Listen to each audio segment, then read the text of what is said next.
नमस्कार। आज हम एक बहुत ही दिलचस्प कहानी पर बात करने वाले हैं जो प्राचीन भारतीय कथा संग्रह बेताल पचीसी से ली गई है। ये एक ऐसी पहेली है जो आज भी सोचने पर मजबूर कर देती है। तो कहानी के किरदारों को जानने से पहले सीधा उस सवाल पर आते हैं जो इस पूरी कहानी की जान है।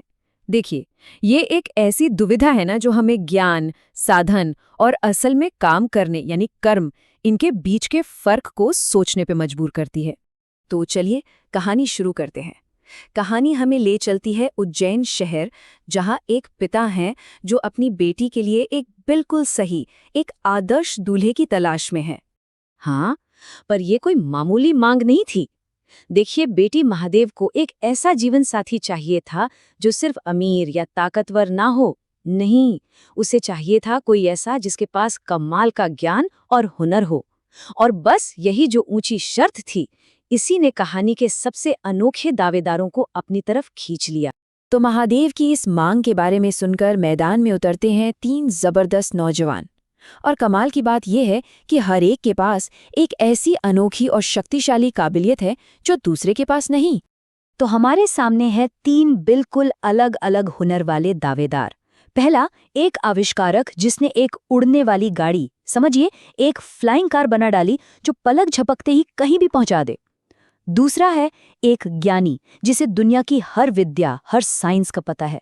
और फिर तीसरा है एक योद्धा जो शब्द भेदी बाण चला सकता है, मतलब सिर्फ आवाज सुनकर बिना देखे अपने निशाने को भेज सकता है। और एक और दिलचस्प बात देखिए, तीनों ने शादी का प्रस्ताव भी परिवार के अलग अलग लोगों को दिया है। अब पिता हरदास के लिए ये एक बहुत मुश्किल फैसला बन गया। बेटी एक और दावेदार 3, और तीनों ही एक से बढ़कर एक योग्य। वो अपनी बेटी का हाथ आखिर दें तो किसे दें? आप सोचिए, कहानी में अभी कोई बड़ा संकट आया भी नहीं, लेकिन ये टेंशन तो पहले ही बन चुकी है। परिवार अभी इस पहेली से जूझ ही रहा था कि अचानक कहानी में एक ऐसा मोड़ आता है जो इस शादी की उलझन को सीधा जिंदगी और मौत के सवाल में बदल देता है। होता यह है कि आधी रात में एक राक्षस आता है, महादेव को किडनैप कर लेता है और उसे सीधा विंध्य पर्वत पर ले जाता है। और बस एक झटके में ये कहानी चुनाव की नहीं बल्कि बचाव की बन जाती है। महादेव की जान अब खतरे में है और उसे बचाने के लिए वक्त बहुत ही कम है। और यहीं पर ना कहानी एक फिलोसॉफिकल मोड़ लेती है। कहानी सुनाने वाला महादेव की इस हालत की तुलना एक बहुत ही मशहूर पौराणिक घटना से करता है, ये बताने के लिए कि देखिए कैसे कभी-कभी आपकी एक्स्ट्रा ऑर्डिनरी खूबियां भी आपके लिए खतरा बन जाती है। अब ये जो संकट आया है, ये उन तीनों दावेदारों को मजबूर कर देता है कि वो अपनी आपसी कंपटीशन को भूल जाएं और अपनी अपनी अनोखी ताकतों को एक साथ लाकर महादेव को बचाने निकल पड़े। और यहाँ हमें देखने को मिलता है कमाल का टीम वर्क। देखिए कैसे हुआ ये सब। सबसे पहले ज्ञानी ने अपने ज्ञान से महादेव का एकदम सटीक पता लगाया। फिर आविष्कारक ने अपनी उड़ने वाली गाड़ी दी ताकि वहां फौरन पहुंचा जा सके। और आखिर में योद्धा उस गाड़ी में बैठा, वहां गया, राक्षस को मारा और महादेव को सेफ घर वापस ले आया। मतलब हर एक का योगदान जरूरी था, किसी एक के बिना भी ये रेस्क्यू मुमकिन ही नहीं था।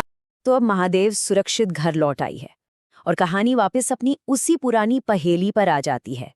और अब जो आखिरी फैसला होगा ना, वही इस पूरी कहानी का सबसे अहम हिस्सा है।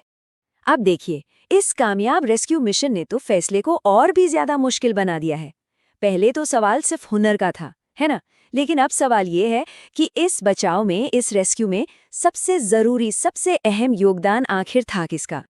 तो इस फैसले को हम ज्ञान और कर्म के बीच का चुनाव भी कह सकते हैं। एक तरफ है ज्ञानी और आविष्कारक जिन्होंने रेस्क्यू के लिए साधन दिए, मतलब जानकारी और टेक्नोलॉजी। और दूसरी तरफ है वो योद्धा जिसने खुद अपनी जान खतरे में डाली और असल में काम को अंजाम दिया। और फिर कहानी का फाइनल फैसला आता है।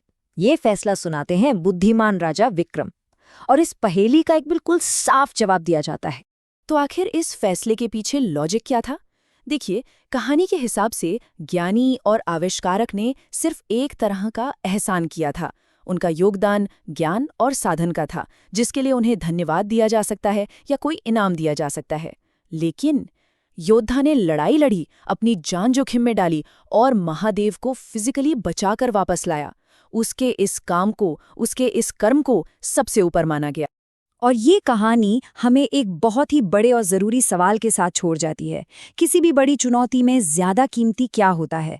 प्लान बनाने के लिए ज़रूरी ज्ञान या फिर उस प्लान को पूरा करने का साहस? ये प्राचीन पहेली एक ऐसी बहस शुरू करती है जो आज भी उतनी ही रेलेवेंट है, उतनी ही मायने रखती है।